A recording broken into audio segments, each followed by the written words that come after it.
Proclamação do Evangelho de Nosso Senhor Jesus Cristo, segundo João. Glória a vós, Senhor. Naquele tempo disse Jesus à multidão: Eu sou o pão da vida. Quem vem a mim não terá mais fome, e quem crê em mim nunca mais terá sede.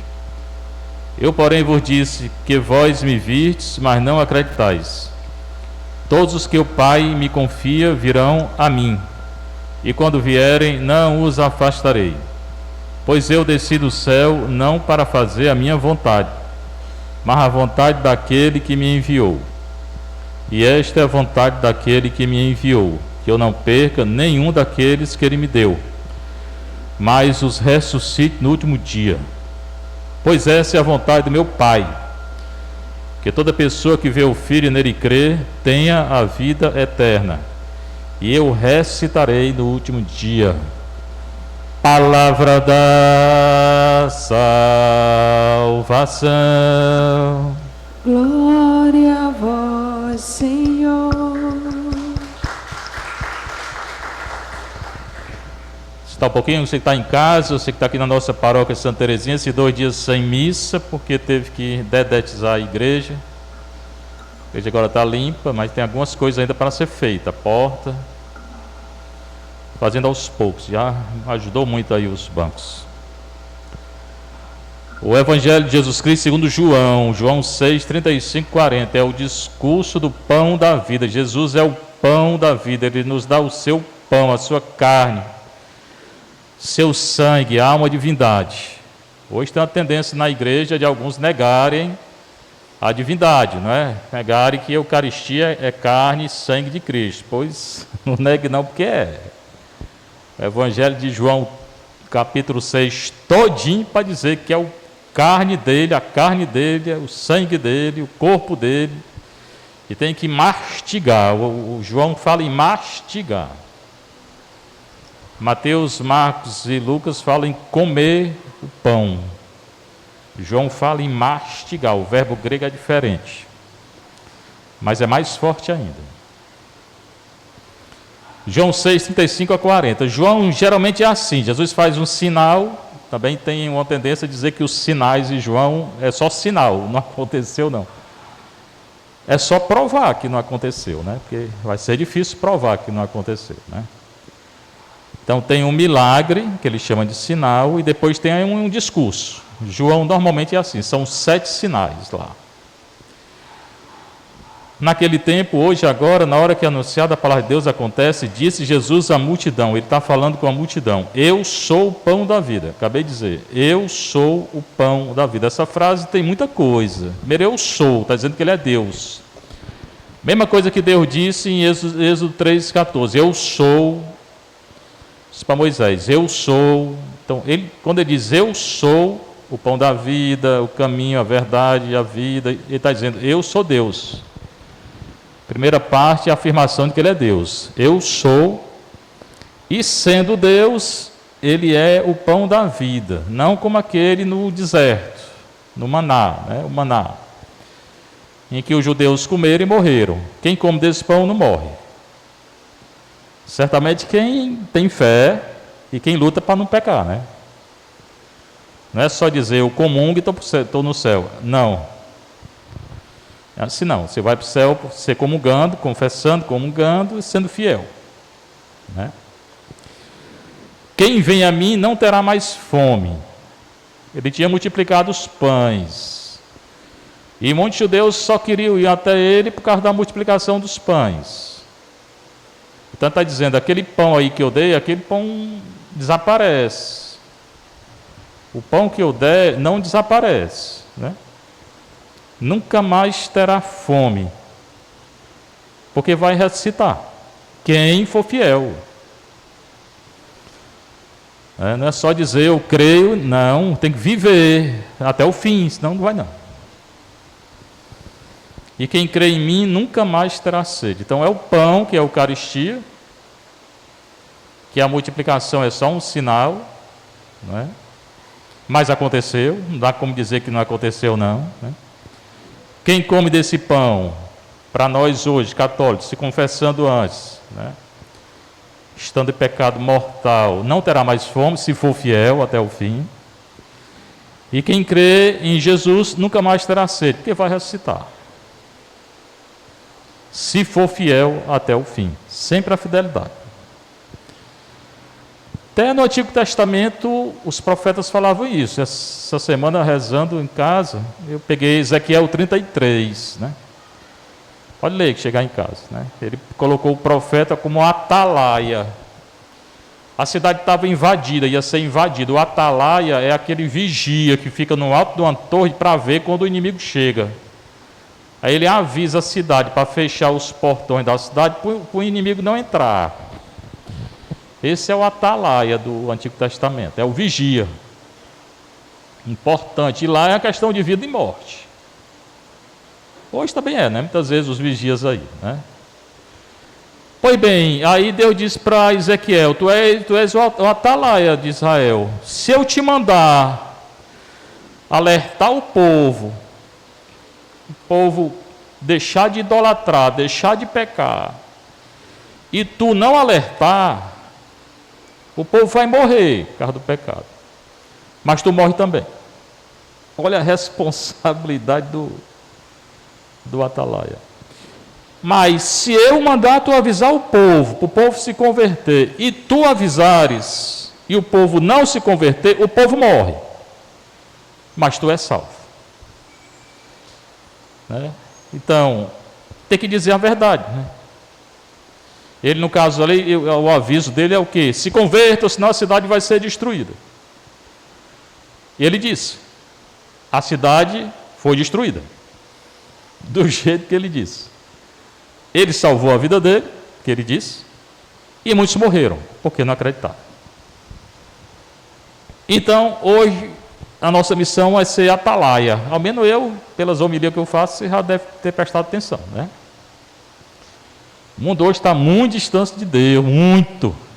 Já disse aqui várias vezes, se convertam, senão vai piorar. Estou dizendo de novo, se convertam, senão vai piorar. Com guerra, com fome, com peste, com isso e com aquilo. Já disse 1000 vezes, milhares de vezes aqui, só assistir aí os vídeos. Estou dizendo mais uma vez, mas por que eu estou dizendo que eu sou bonzinho? É não, porque o Senhor mandou, e eu quero salvar a minha alma. E contra ele eu vou dizer, eu avisei. Por que não acreditaram? Problema deles. Aí não é comigo.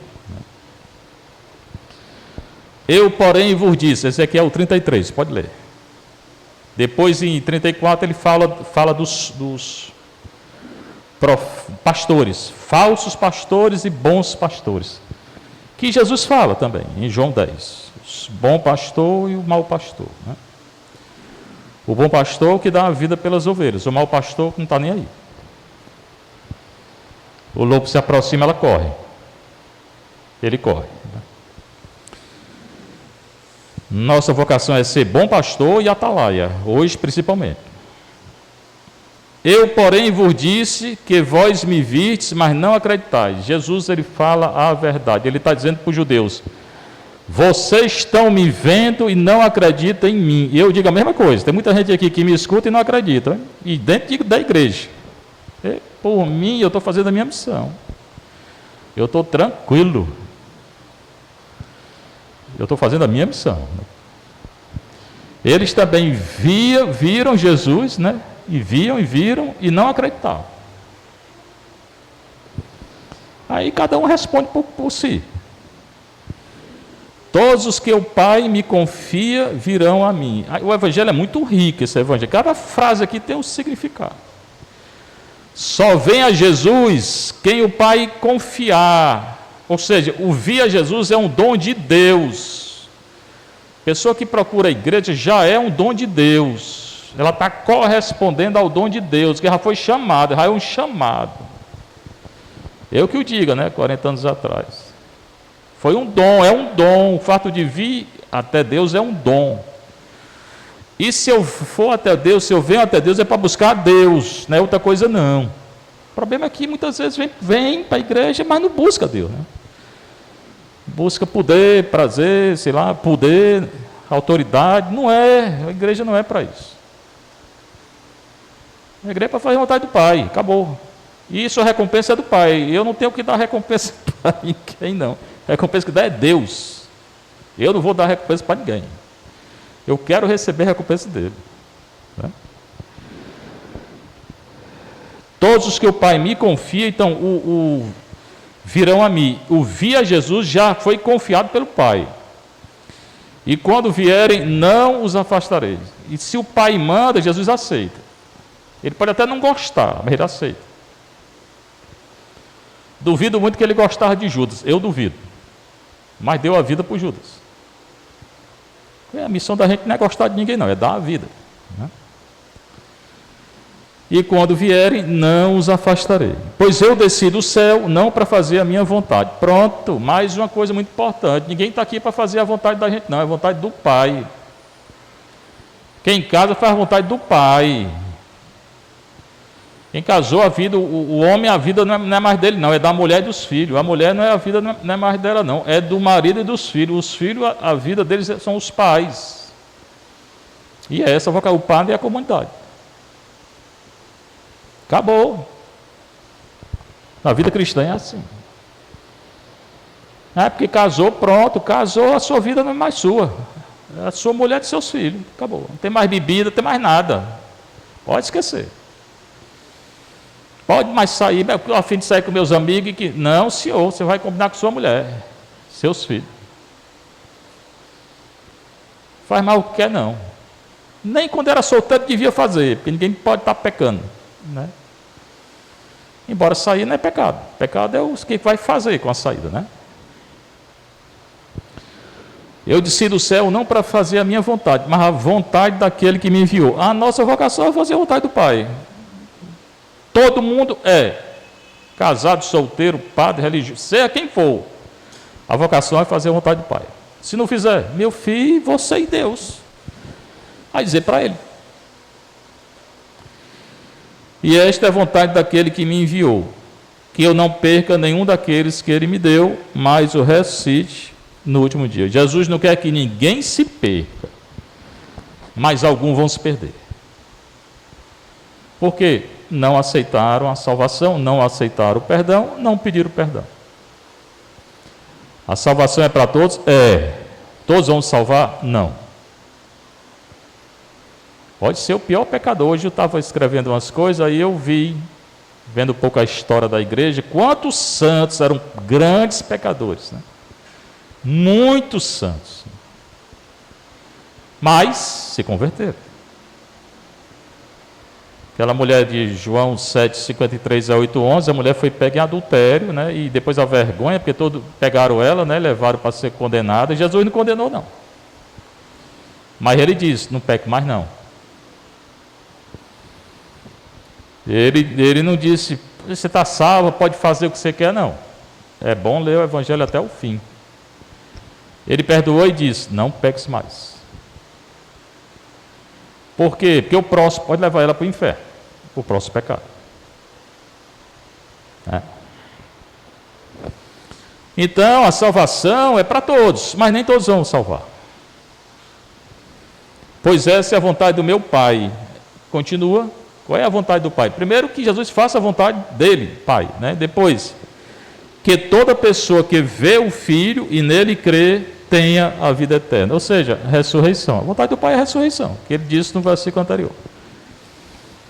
Mas tem que acreditar, tem que ver o Filho e acreditar no Filho. Acreditar não é dizer eu creio, acreditar é viver. Você pode dizer eu creio quantas vezes quiser. Se não viver, vai ser a casa construída na areia, sem rocha. Nem todo aquele que diz Senhor, Senhor, entra do reino, só quem faz a vontade do Pai. Então a ressurreição é para quem faz a vontade do Pai. Se não fizer, não é. E eu ressuscitarei no último dia. A pessoa assim que morre já sabe onde é que vai. E depois tem a ressurreição final, né? Quando Jesus voltar. E tem vários sinais hoje que parece que está chegando o dia dele voltar. São muitos sinais hoje, né? Muitos. Né? É só se converter, confessar e comungar. Depois tem a primeira leitura dos Atos 8, 1 a 8. Já falei também O evangelho nesse tempo é João e a primeira leitura Atos. Tá? Naquele dia começou uma grande perseguição. A igreja sempre foi perseguida. Escuto muita gente dizer, hoje, né, nos WhatsApp, padre, é muita perseguição hoje, padre, mas sempre foi. E era pior. Porque hoje a igreja é 1 bilhão e 200 milhões, ao menos se dizem. Embora também peguei aí esses dias, o Brasil, 48%, era quase 90%, hoje 48% se diz católico. Vamos dizer, 100 e tantos milhões, ainda é muita gente. Desses que se dizem católicos, sabe quantos vêm à missa domingo? 8%. Eu pensava que era 10%, nem 10% é. Dos que se dizem católicos, só 8% vêm à missa ao domingo no Brasil. O país do mundo onde mais católico vai à missa é a Nigéria, que tem perseguição. Então, às vezes é bom que tenha perseguição, porque parece que as pessoas têm mais fé quando são perseguidas. Aqui também tem perseguição, só que é de outro tipo. Lá eles matam os cristãos. Pega no meio da rua e mata, prende e mata. Por isso que eles vão para a igreja. Aqui a perseguição é outra, né? É aborto, é essa ideologia de gênero, é legalização da droga, tudo isso é perseguição. Porque você, como é que vai viver a fé? Parece que não existe mais pecado, hoje é tudo formação de consciência, cada um que decide o que é pecado e o que não é. Isso não é religião católica, não. Escutei aí uma palestra outro dia aí, né? Perguntando acerca do pecado. Né? Não, o importante é a formação da consciência. Não. O importante é se você peca ou você não peca. A igreja tem que dizer o que é pecado e o que não é. Não é a pessoa que decide, não. Certamente o envolvimento da pessoa, eu não sei nem você, só Deus. Mas pecado é pecado. Matar é matar. Roubar é roubar. Adulterar é adulterar. Ah, mas eu acho que adultério não é pecado, não. Então não é? Você pode achar, mas é. Então não é só formação de consciência, não é a pessoa que decide. Pois bem, a igreja começou com a perseguição. Né? Hoje, como eu falei, 1 bilhão e 200 milhões se dizem. Ok. No começo eram 12. Dos 12, um traiu, negou e todos fugiram. No começo, toda a igreja fugiu. Imagine se 1 bilhão e 200 milhões outros fugissem. Né? Então, no começo era pior. Século I, II, teve uma heresia na igreja que negava a divindade de nosso Senhor Jesus Cristo. Hoje também tem. E quase toda a igreja da época era herege. Hoje, uma parte é também. Até que surgiu o Santo Antão, né? Eles fizeram um concílio lá para falar sobre a divindade de Jesus, mas muitos não acreditavam mais. Para ele, Jesus era só homem, né? Não era Deus, né? Santo Antão vivia no deserto, em oração, era muito considerado. Chamaram ele para a reunião. Só tinha autoridade, papa, bispo, só gente grande. Aí chamaram o Santo Antão, que pobre, vivia jejuando, rezando no deserto. Mas era considerado santo. Aí todo mundo escutava ele.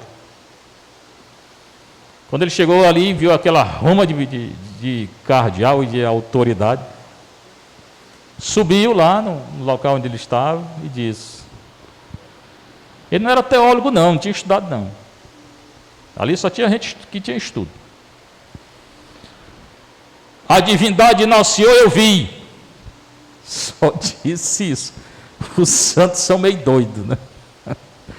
Ah, mas eu acho bom o santo, né? A divindade de Nosso Senhor eu viu na vida dele, de penitência, oração, jejum, e não aqueles, quase que eu digo que não devo, aqueles que estavam lá, que não jejuavam, não rezavam nem coisa nenhuma, e achavam que tinha a verdade. Só disse isso, desceu, foi para casa, para o deserto. Acabou a heresia naquela hora. Pela boca de um monge, né? Foi bem. Então a igreja está em crise? Está, hoje está. É grande? É, muito grande. Mas naquela época começou essa perseguição contra a igreja de Jerusalém. Todos, com exceção dos apóstolos, aqui é depois de Pentecostes. Eles fugiram quando Jesus foi preso. Agora não foge mais. Agora eles têm coragem. Depois de Atos 2, 1 a 13, eles têm coragem. Todos fogem, eles não fugiram. Graças a Deus. Aprenderam a ter coragem. Próximo capítulo, Tiago vai morrer, perseguido. Todos vão morrer. Pedro, Paulo, só João escapa. Dos 12. Pelas regiões da Judéia e Samaria. Judéia era o território, era tipo o estado, né? Jerusalém é a capital, Samaria no norte. Aí sepultaram Estevão. Já tinham matado Estevão, porque ele deu testemunho de Nosso Senhor. E observaram um grande luto por ele. Aí aqui vai relatar a evangelização de Filipe. Ele vai para uma cidade da Samaria e vai anunciar Jesus Cristo lá. Ele vai converter um eunuco, Filipe. Então, é a leitura dessa perseguição na igreja. A igreja sempre vai ser perseguida. E é bom? É bom. O problema é que hoje a perseguição muitas vezes é dentro da própria igreja. Quando é de fora a gente percebe, mas quando é dentro fica o joio com o trigo, né? Fazem luto por Estevão, e aqui diz, versículo 3, Saulo, o nome dele não era Paulo não, era Saulo, depois que ficou Paulo, devastava a igreja, entrava nas casas e arrastava para fora homens e mulheres, para atirá-los na prisão. Saulo, que depois se tornou Paulo, perseguia a igreja católica. Se ele fosse vivo quando Jesus estava lá, ele tinha matado Nosso Senhor. Porque ele estava lá quando Estevão morreu, ele era a favor. Né? Então, mesmo com essa perseguição toda, o que é que os apóstolos faziam? Curavam paralíticos e aleijados e tirava o demônio das pessoas.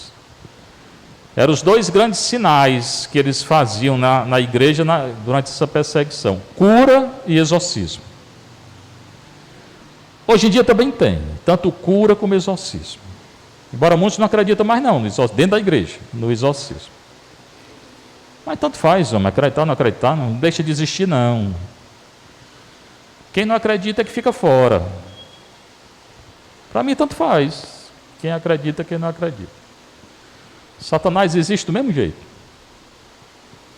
A possessão também.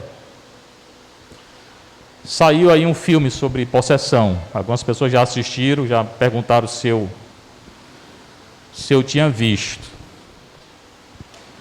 O filme é sobre um exorcista famoso do Vaticano, chamado Gabriel Amorth.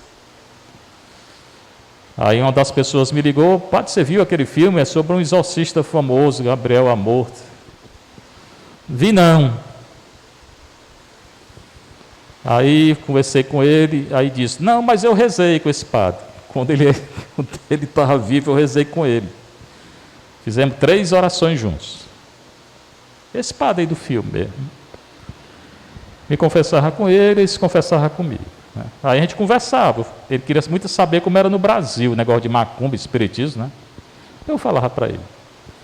Ele já estava bem doente quando eu ia lá. E depois, já morreu aí 3 anos. Mas quando eu ligava, ele me atendia. Então esse filme fala dele, da vida dele. Eu tive com ele. Né? Essa perseguição continua, a igreja tem que dar sinais de evangelização, de cura, de conversão, anúncio do perdão, né? E expulsão do Satanás. Seja louvado nosso Senhor Jesus Cristo. Para sempre seja louvado nossa Mãe, Maria Santíssima.